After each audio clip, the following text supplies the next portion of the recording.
Deus é amor. Sua natureza, sua lei é amor. Sempre foi assim e sempre será.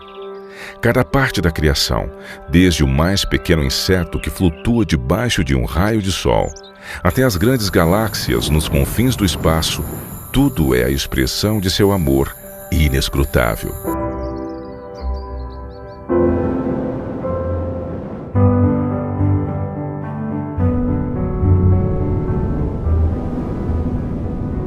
Não há dúvida nenhuma de que o mundo antes do dilúvio falava do amor de Deus. Tudo era incrivelmente belo. O seu amor está estampado em toda e qualquer coisa que você olhar. Desde o menor ser unicelular até o mais complexo dos seres, que foi Adão, que ele criou. Tudo era perfeito. Se nós pudéssemos ser transportados de volta para descobrir como o mundo era antes do dilúvio, você realmente precisa pensar nisso como se fosse um outro planeta. Eles estavam rodeados por alimentos em abundância. Toda a natureza era incrivelmente bela. As montanhas não eram irregulares e ásperas e ameaçadoras e perigosas como vemos hoje. Eram majestosas, altas, ondulantes e cobertas com solo fresco. E todo tipo de flor que você possa imaginar. Muitos pensam que os animais e plantas estão extintos hoje. Não havia frio extremo, nem calor extremo, nem aridez extrema, nenhum clima extremo. E não tínhamos essas tempestades terríveis que temos hoje. As árvores estavam cobertas de videiras e pequenas trepadeiras enroladas em perfeita ordem e carregadas de frutos. É mencionado em Gênesis que a água subia como uma névoa e regava a terra. A terra era regada por um sistema tipo um aspersor automático. Subia um vapor da terra, de acordo com Gênesis capítulo 2. A chuva era desconhecida. Pedras preciosas, ouro e prata, eram simplesmente abundantes na superfície do solo. Aqui temos um paraíso, se você quiser colocar dessa maneira, que era, em diferentes aspectos, essa biosfera que permitia o desenvolvimento de seres humanos e animais. É claro que a expectativa de vida das pessoas era muito longa, de acordo com o relato bíblico. Quando Deus faz isso, ele diz que era bom, bom, muito bom. E foi diante de toda aquela beleza que o homem pecou. Ele realmente não tinha desculpa, porque Deus havia providenciado tudo o que ele precisava. Tudo estava em harmonia e tudo era perfeito. É óbvio que não vivemos no mundo perfeito. Na verdade, se considerarmos que mais de 70% da Terra está coberta de água, esse planeta nem é tão acolhedor assim para a vida humana. Além disso, há lugares frios, desertos, cordilheiras. Mas será que sempre foi assim? Ou aconteceu algo que mudou drasticamente a superfície da Terra? O dilúvio alterou completamente a geografia da Terra. Esses pequenos pedaços da natureza que são quebrados e que nos revelam o verdadeiro horror do pecado. E o que vemos em nosso mundo hoje é a consequência disso. O homem começou a tentar encontrar a felicidade por meio do egoísmo, da pecaminosidade e da maldade. Mas Deus é tão amoroso. Ele disse: Ainda tem gente lá embaixo que eu posso salvar. Quero salvar o máximo de pessoas que eu puder. Eu vou adverti-los. Se eles ainda tiverem algum fio de qualidades redimíveis e se buscarem, eu salvarei. E então ele criou essa arca. Ele criou um veículo através do qual eles poderiam ser salvos. E Noé, um mensageiro através do qual eles poderiam aprender. Deus está nos avisando. Deus nos dá revelações proféticas para nos arrependermos. Ignorar seria desastroso, assim como foi para aqueles nos dias de Noé. Em muitos aspectos, a história de Noé e do dilúvio é uma demonstração literal das profecias de Apocalipse. Eu lhe convido agora a estudar as profecias de Apocalipse, regressando aos dias de Noé.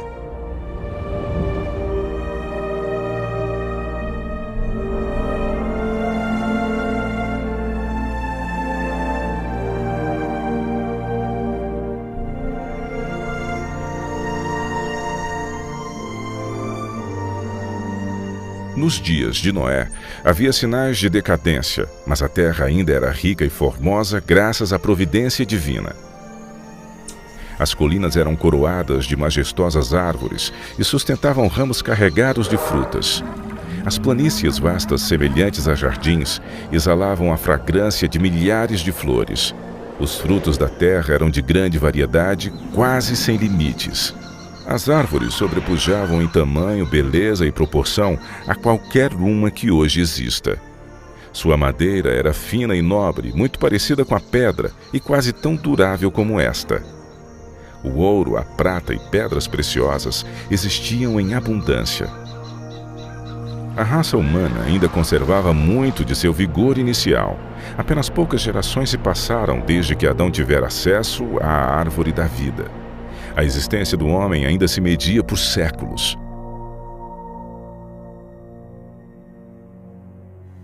Se aquele povo longevo houvesse se dedicado ao serviço de Deus, com suas raras capacidades para planejar e executar, teriam feito do nome de seu Criador um louvor na terra e correspondido ao propósito por que Ele lhes dera a vida. Eles, porém, não fizeram isto.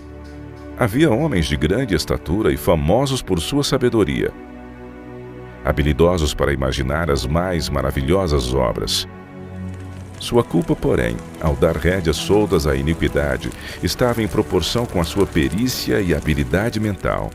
Deus dera aos antediluvianos muitas e riquíssimas dádivas, mas usaram a sua generosidade para se glorificarem e as tornaram em maldição, fixando suas afeições nos dons ao invés de no doador. Utilizavam o ouro, a prata, as pedras preciosas e as finas madeiras na construção de mansões para si, esforçando-se por sobrepujar uns aos outros no embelezamento de suas moradas com a mais habilidosa mão de obra. Procuravam apenas satisfazer os desejos de seu orgulhoso coração e se deleitavam em cenas de prazer e impiedade. Sem vontade de conhecer a Deus, logo negaram a sua existência. Adoravam a natureza ao invés do Deus da natureza. Exaltavam a inteligência humana, adoravam as obras de suas próprias mãos e ensinaram seus filhos a adorar imagens de escultura. Construíram altares para seus ídolos à sombra das majestosas árvores. Bosques extensos que conservavam a folhagem durante todo o ano eram dedicados ao culto de falsos deuses. Estes bosques estavam ligados a belos jardins, através de longas e sinuosas avenidas adornadas por árvores carregadas de fruta e de todo tipo de estátuas. Tudo fora planejado de forma a agradar os sentidos e fomentar os desejos pecaminosos do povo. Isso os induziu a participarem do culto idólatra. Os adoradores de falsos deuses dotaram suas divindades com atributos e paixões humanas, e assim sua norma de caráter se degradou à semelhança da humanidade pecadora. Viu o Senhor que a maldade do homem se multiplicara sobre a terra, e que toda a imaginação dos pensamentos de seu coração era só má continuamente. A terra corrompeu-se diante da face de Deus e encheu-se de violência. Deus deu ao homem os seus mandamentos como regra de vida, mas a sua lei era transgredida e todos os pecados imagináveis eram praticados. A maldade do homem era aberta e ousada, a justiça pisada no pó. Os gritos dos oprimidos chegavam até ao céu. O mundo ainda estava em sua infância, porém a maldade se tornou tão profunda e generalizada que Deus não mais podia suportar. Ele disse: destruirei de toda a face da terra o homem que criei. Declarou que seu espírito não contenderia para sempre com a raça decaída. Se não cessassem de poluir com seus pecados o mundo e seus ricos tesouros, ele os eliminaria de sua criação e destruiria as coisas com que tanto amor os havia abençoado. Acabaria com os animais do campo e a vegetação que fornecia tão abundante provisão de alimento, e transformaria a formosa terra em um vasto cenário de desolação e ruína.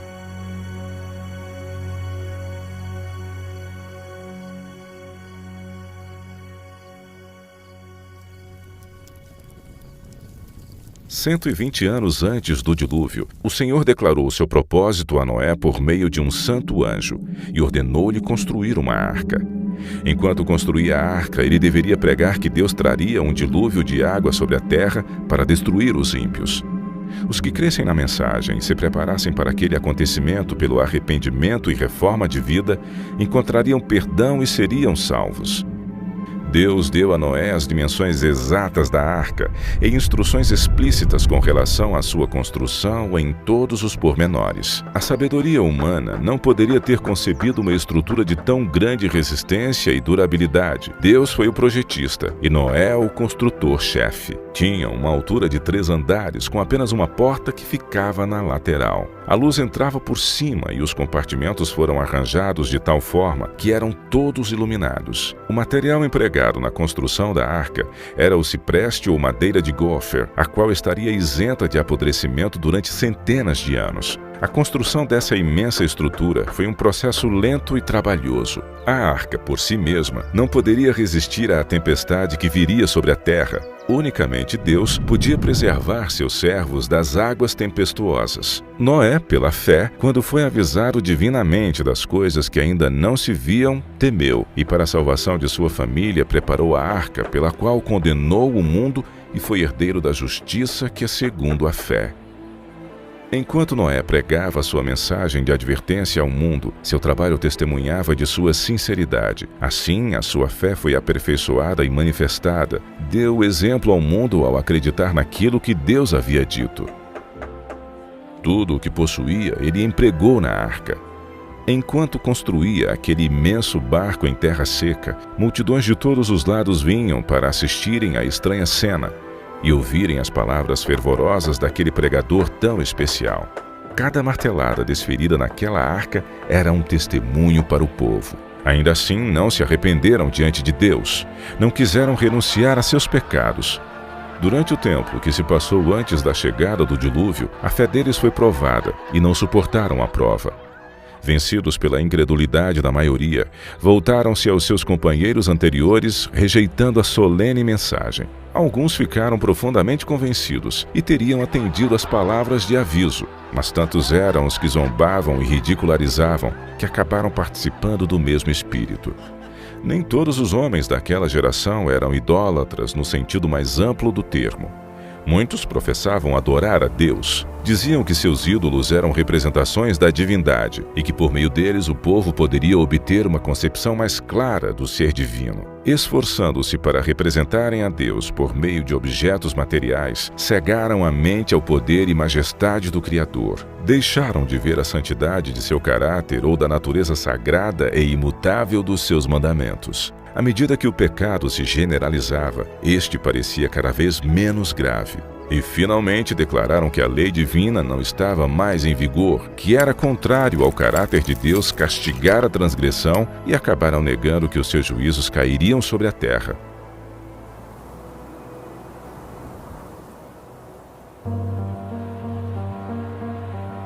Se aquela geração houvesse obedecido à lei divina, os homens teriam reconhecido a voz de Deus na pregação de seu servo. Mas ao rejeitarem a luz, suas mentes tornaram-se tão cegas que realmente acreditavam que a mensagem de Noé era um delírio. As multidões de maiorias não estavam do lado da justiça. O mundo voltou-se contra a justiça e a lei de Deus. Noé foi considerado um fanático. O mundo ria-se da loucura daquele homem iludido, e ao invés de humilharem seus corações diante de Deus, insistiram em sua desobediência e maldade como se Deus não tivesse falado através de seu servo. Noé permaneceu firme como uma rocha em meio à tempestade. Rodeado pelo desdém e ridicularização popular, ele se distinguiu por sua santa integridade e fidelidade inquebrantável. Suas palavras eram acompanhadas de poder. Seu relacionamento com Deus lhe dava força do poder infinito. Durante 120 anos, sua voz anunciou aos ouvidos daquela geração acontecimentos que, segundo a sabedoria humana, estavam fora de cogitação. O mundo antes do dilúvio argumentava que as leis da natureza haviam permanecido inalteradas por séculos. As estações haviam sucedido umas às outras. Até ali nunca havia chovido. A terra era regada por uma neblina ou orvalho, mas devido à sua obstinada resistência às reprovações da consciência, aquela geração encheu a medida de sua iniquidade e se tornou madura para a destruição. Seu tempo de graça estava prestes a terminar. Noé havia seguido fielmente as instruções que havia recebido de Deus. A arca havia sido concluída exatamente como Deus determinara. Havia provisão de alimentos para homens e animais. E agora o servo de Deus fez o seu último e solene apelo ao povo. Em um angustiante apelo que as palavras não podem descrever, Noé suplicou que buscassem refúgio enquanto ainda podiam achar.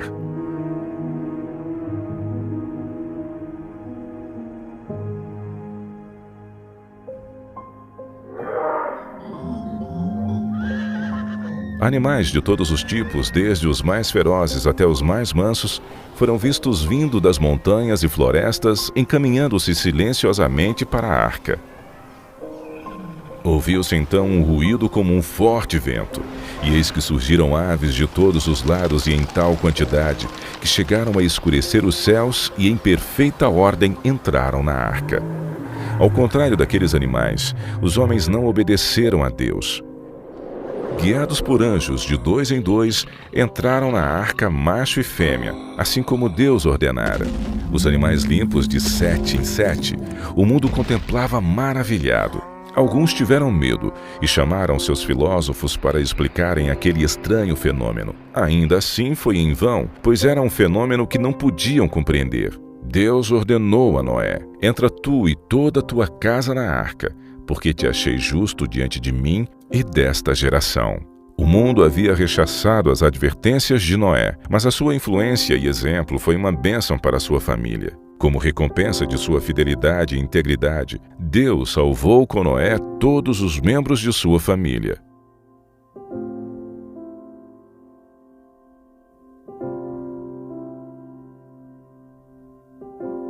O clamor da misericórdia havia acabado para aquela raça culpada. Os animais do campo e as aves do céu haviam entrado em seu refúgio. Noé e sua família estavam dentro da arca. Depois o Senhor fechou a porta.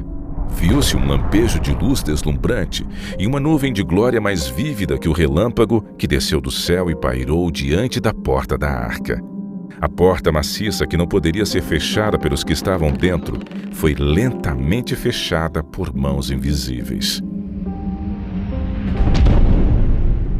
Noé ficou do lado de dentro, enquanto aqueles que rejeitaram a misericórdia de Deus do lado de fora. O selo de Deus havia sido posto na porta. Deus a havia fechado e somente Deus poderia abri-la. Após 7 dias que Noé e sua família entraram na arca, não houve sinais da iminente tempestade. Mas, ao 8º dia, nuvens negras cobriram o céu. Ouviu-se o estampido do trovão e o lampejo do relâmpago. Logo passaram a cair grandes gotas de chuva. O mundo nunca havia testemunhado nada parecido, e o medo tomou conta do coração dos homens. Todos perguntavam em seus corações: teria Noé razão? Estará o mundo condenado à destruição? O céu se escurecia cada vez mais. A chuva tornava-se ainda mais intensa.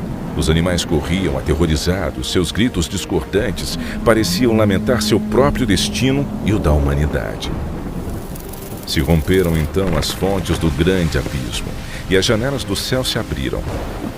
A água parecia cair das nuvens em enormes cataratas. Os rios romperam seus limites e inundaram os mares.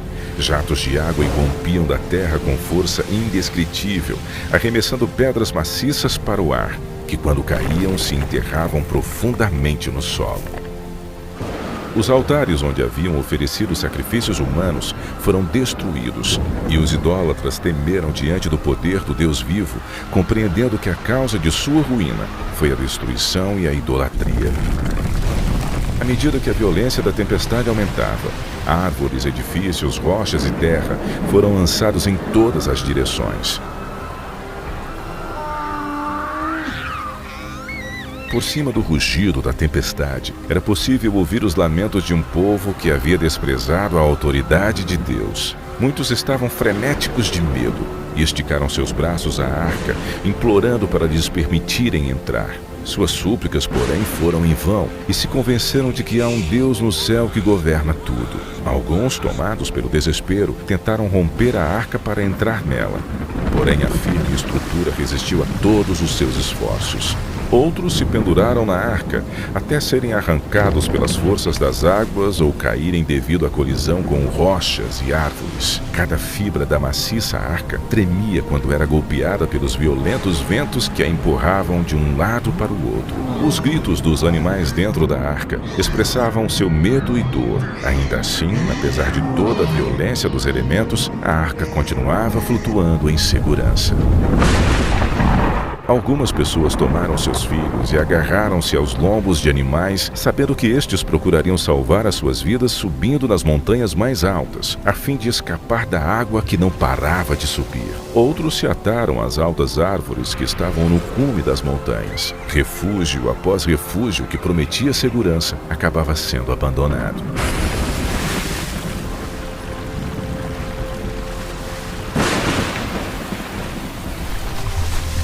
À medida que as águas subiam mais e mais, as pessoas fugiam para as elevadas montanhas em busca de refúgio. Em muitos lugares, homens e animais disputavam o mesmo espaço, mas todos eram varridos pela fúria das águas. A partir dos picos mais altos, os homens contemplavam um enorme oceano sem praias.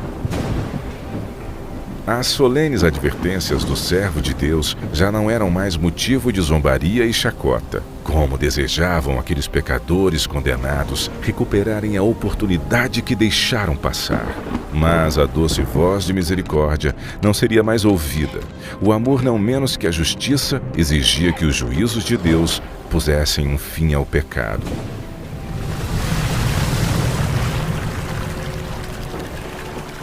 As águas vingadoras varreram o último refúgio. Aqueles que desprezaram a Deus morreram naquelas águas escuras.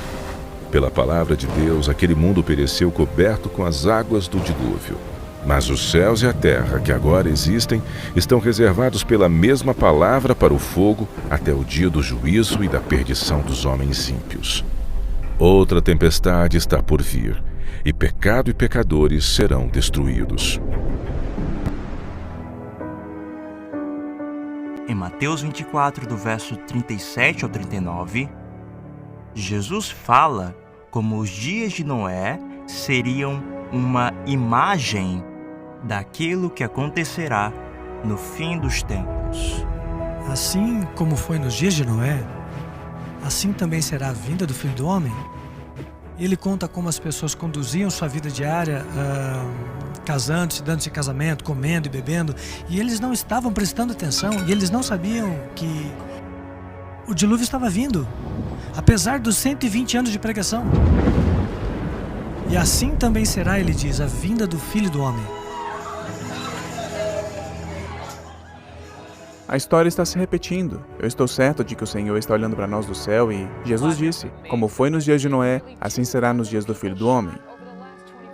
E estamos vendo isso no mundo hoje. A violência na terra, o egoísmo, a adoração do eu que existe lá fora. E eu acho que isso está quebrando o coração de Deus. Talvez a lição prática mais importante para tentar encontrar uma aplicação para os nossos dias de hoje seja: o que significa entrar na arca? Nós estamos vivendo na hora do juízo. Estamos vivendo em um crepúsculo final na história do mundo, em que estamos no limiar da eternidade. E as pessoas precisam perceber que estes são tempos incríveis, mais do que em qualquer outro momento da história. Porque a porta da graça está realmente se fechando. E agora é o momento em que as pessoas precisam se preparar para encontrar com seu Deus.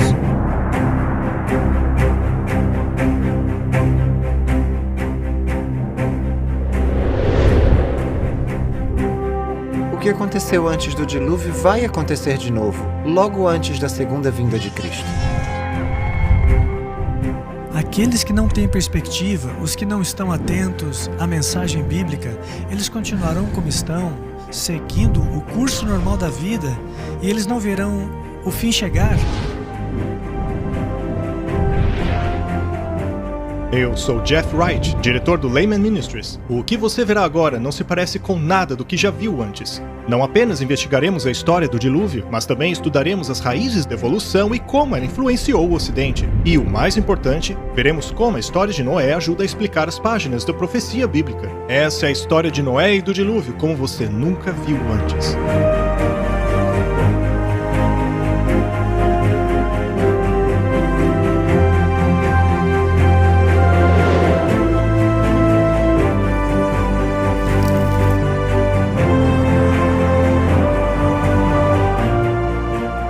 Muitos cristãos aguardam pela segunda vinda de Cristo e se perguntam o que acontecerá ao planeta Terra. É muito pertinente que estudemos a história de Noé e do dilúvio, pois essa história bíblica extraordinária nos revela mais a respeito do futuro do que pensamos. Na verdade, as evidências estão por toda parte.